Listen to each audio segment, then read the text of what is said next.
and can still go fast and save fuel. Right. It's not just that they backed off and they're running half speed.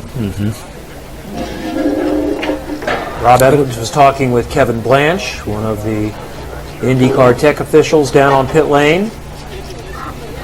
But it's clearly an important aspect and component for them in his first day here to be focusing on it and working on it already. It's unbelievable. It is.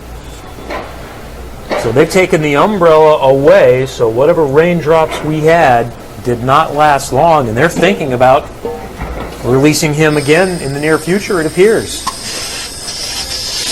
Back down off the jack. Starter is in place. We're about to go again.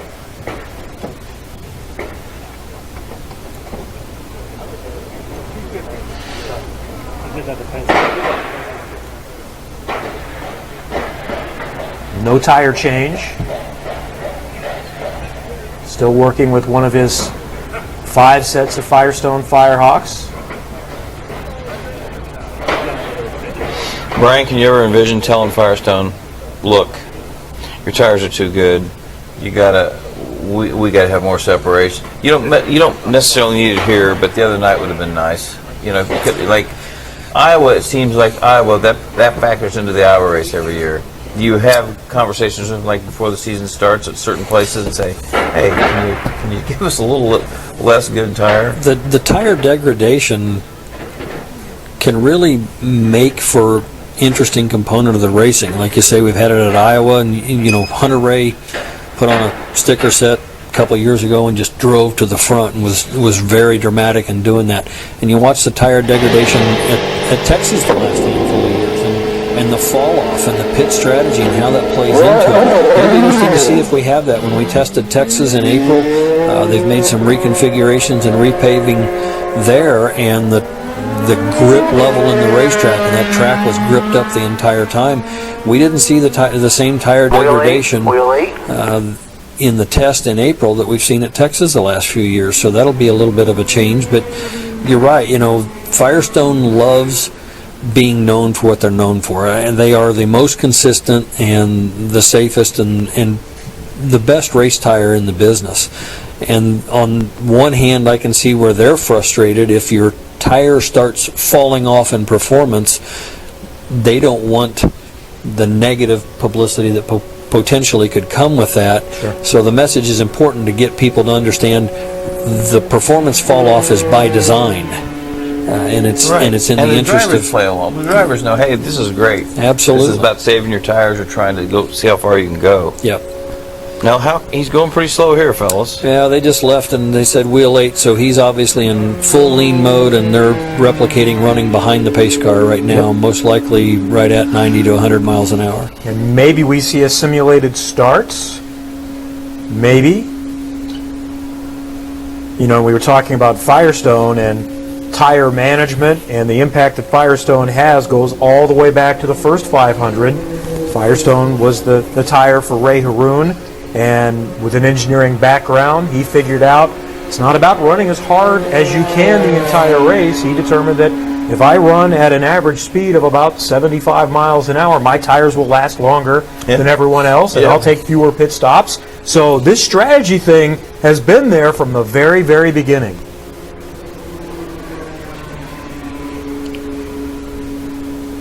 Well, this has been a productive day for him. For him to get the opportunity to work on fuel runs and to replicate running under yellow and fuel mapping, and it's been very successful for him for sure. I think about guys that took 2 days to pass their rookie test, or a week, or they struggled, and my God, he breezed through that thing, And what we're hearing, he is working on the fuel mapping in a yellow situation, and you saw him weaving there a little bit to warm the tires, as you would see. As he would do if you're behind the pace car and preparing for a restart. And it warms the tires. It also scuffs the tires and keeps them clean, because if there's any kind of debris that they run over and they gather up on them when you scuff them like that, it's a good way to knock that off and make sure they're ready for the restart and clean. And this is you get to the line and go to second gear for your yellow procedure stuff.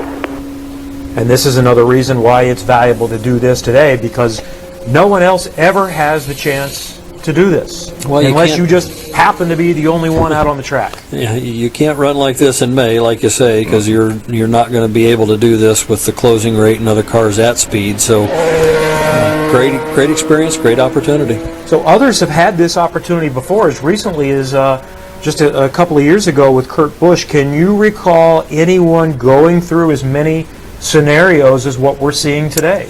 Actually, I think when Kurt did his ROP and did this, I don't think his race deal was totally done and go a little higher rev. solidified for running the event later that year. So I think we just put him through his ROP to make him eligible and qualified to run. So they didn't do these things, and it wasn't until a week or two later, I think, that things got solidified for his activity in the event itself. So he didn't do this, and this is the first I've seen anybody have this opportunity and take full advantage with the different aspects that they're employing today, with the fuel saving, the mapping, the practice restarts, the running behind the pace car. He's practicing a restart right there. He's in second gear and coming around. They told him where the zone would be and a little acceleration there, feeling on it. So he's getting a great opportunity to do so that you're not able to do when the track's open to all cars. Okay, when you get to the line, it'll be middle position on the switch.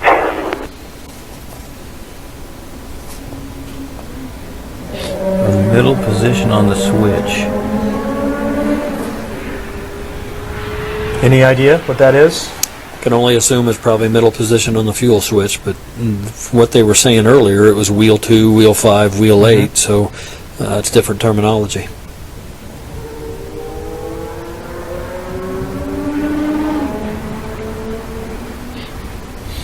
I didn't ask him, but I think I'd like to ask him.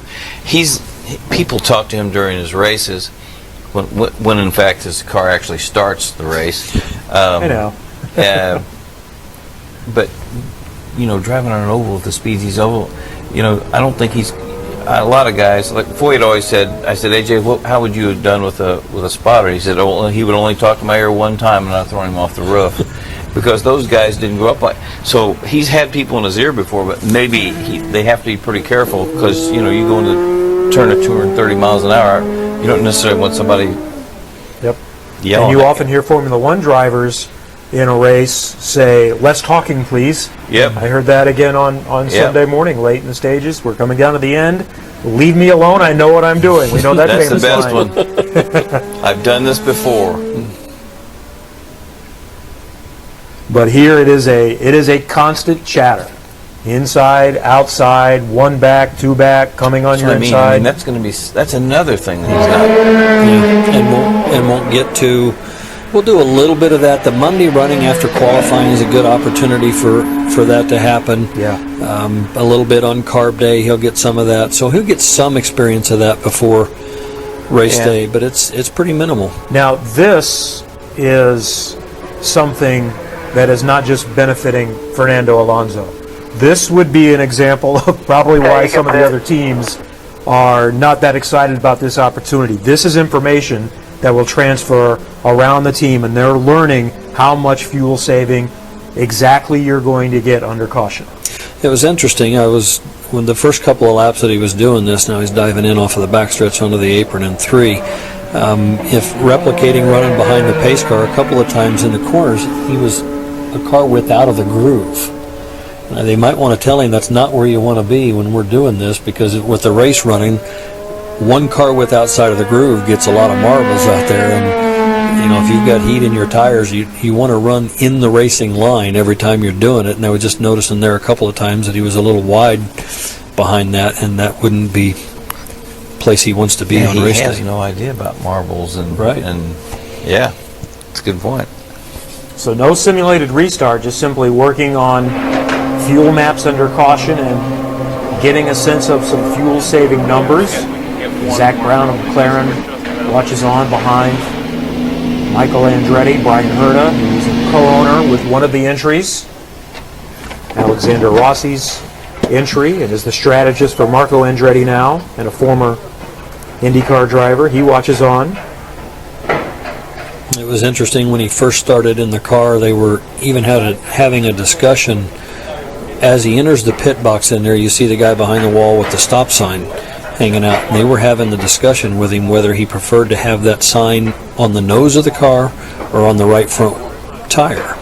And he started with it on the nose, and he came in and he stopped, and he was about 1.5 feet short, and I saw Poppy tell him, "You're about 18 inches short." And they've since moved, and as he just pitted there, I noticed the sign is no longer on the nose of the car. He's hanging it on the right front.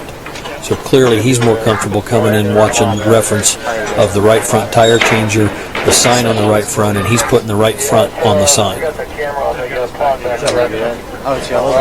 Looks like a tire change coming.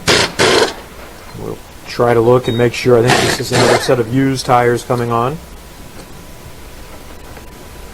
Brian on ROP, Dave, will he be allowed to run even though he's passed everything? He is. He's passed all 3 phases, and he'll be eligible to run. We gave him the 5 sets of tires here. He'll have 2 left, and he'll have those 2 to run at any speed he feels comfortable. Talked with Rob Edwards earlier. I think we've got 4 or 5 rookies that'll be coming on board, including Alonso. You've got Jack Harvey, and you've got Zach Veach and Ed Jones that'll be running with them. So those guys will be going through their phases. There's Jack Harvey. Because phase 1 is 205 to 210, Rob probably won't send him out there with the closing rate being difference. But once these guys get up into 2nd and 3rd phases, they'll probably run Alonso out there and get an opportunity to run with a handful of cars. There could also be some cars doing some refreshers. Guys like Sage Karam would be eligible to do, and Oriol Servia eligible to do refresher test.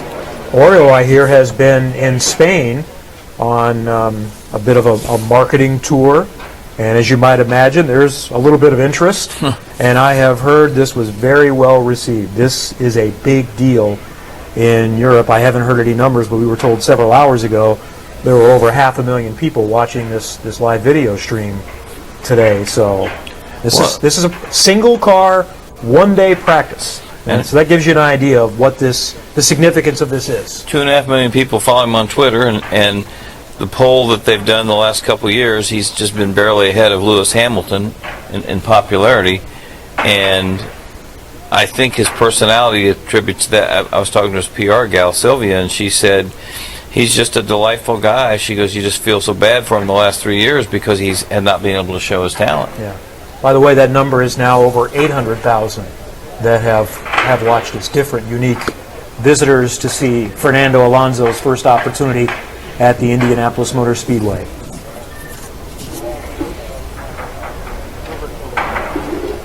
I asked Zach, I said, will you have your McLaren sponsors on the car? He said, oh yeah, they're already on there.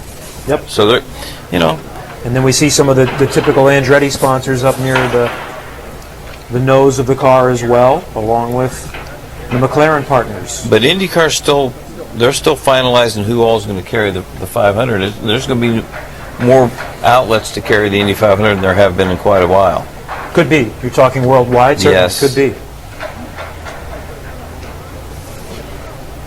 And I think that's where we're really going to see the significant bump. I would be interested to hear what the typical numbers were to what they will be this year. It'll have an impact in America, but it's going to have a bigger impact worldwide. And like we touched on earlier, I know there are some in the Formula One community that are not that jazzed that one of their marquee drivers is skipping their premier event, and I understand that. However, I think that this is going to help their exposure in America significantly. And you're going to find American motorsports fans saying, I like this guy, I want to follow him in Formula One. Yeah, and I think really got cold there all of a sudden. It's coming. really. Soon he'll become familiar with the saying, there's a window in Terre Haute. Yeah, window in Terre Haute. Have you worked out any dining arrangements with the champ yet? No, I'm trying to get his PR girl Sylvia and Mark Miles are working on it. We're going to take him to the Working Man's Friend for a double cheeseburger and have NBC tape it, hopefully, for the Carb Day show. But Zach said, I don't think he's ever tried a hamburger. I said, even better reason to take him. I think he eats really healthy. Well, he won't fit in with you very well. Well, he wouldn't fit in with the. No. I just think about